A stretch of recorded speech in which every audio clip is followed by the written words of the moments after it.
Sir ನನ್ಗೆ ಎಲ್ಲಾ ಕಡೆಯಿಂದ ಬಾಳೆಗೆ ತುಂಬಾ ಎಂಕ್ವೈರೀಸ್ ಬರ್ತಾ ಇದೆ. ಆಲ್ರೆಡಿ ನಾನು ನಂಜನಗೂಡು ಒಳಗಡೆ ಒಂದ್ ವಿಲೇಜ್ಗೆ ಹೋಗಿ 2 ಎಕರೆಗೆ ಬಾಳೆಗೆ ಕೊಟ್ಟು ಬಂದಿದೀನಿ, ನೇಂದ್ರ ಮತ್ತೆ ಏಲಕ್ಕಿ ಬಾಳೆಹಣ್ಣಿಗೆ.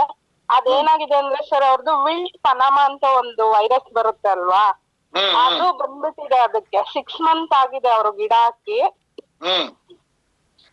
ಅದನ್ನ ನಾವು ಹೋಗ್ಸಕ್ ಅವ್ರು ಏನ್ ಮಾಡ್ಬೇಕು ಅಂತ ಎಲ್ಲಾರ್ದು ಇವಾಗ ಅದೇ ಪ್ರಶ್ನೆ. 3 ತಿಂಗಳಾಗಿದೆ ಈ ವೈರಸ್ ಬಂದಿದೆ.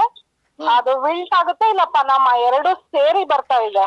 ಇದಕ್ ಯಾವ ತರ ಕೊಡ್ಬೋದು, ಆಮೇಲೆ 1 ಎಕರೆಗೆ ಎಷ್ಟು ಕ್ವಾಂಟಿಟಿಯಲ್ಲಿ ಕೊಡ್ಬೇಕು? ಬಾಳೆಗೆ ಫಸ್ಟ್ ನೋಟ್ ಮಾಡ್ಕೊಳ್ಳಿ.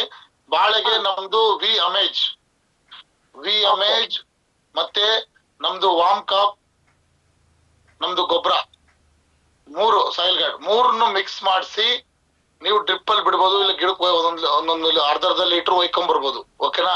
ಡ್ರಿಪ್ ಅಲ್ಲಿ ಬಿಡ್ತಾರೆ, ಟ್ರೆಂಚಿಂಗ್ ಬಿಡ್ತಾರೆ. ಓಕೆ, ಬಿಡಿಸ್ಬಿಟ್ರೆ ಅವ್ರಿಗೆ ಆ ಫಂಗಸ್ ಇಂದ ಹೊರಗಡೆ ಬರುತ್ತೆ. ಅದೇ ರೀತಿ ಗ್ರೋತ್ ಚೆನ್ನಾಗಿ ಬರುತ್ತೆ. ಆಮೇಲೆ ನಿಮ್ಗೆಲ್ರಿಗೂ ಗೊತ್ತಿರ್ಲಿ, ನಮ್ದು ಎಲ್ಲವೂ ಸಮೇತ ಗ್ರೋತ್ ಪ್ರಮೋಟರ್ಗಳು.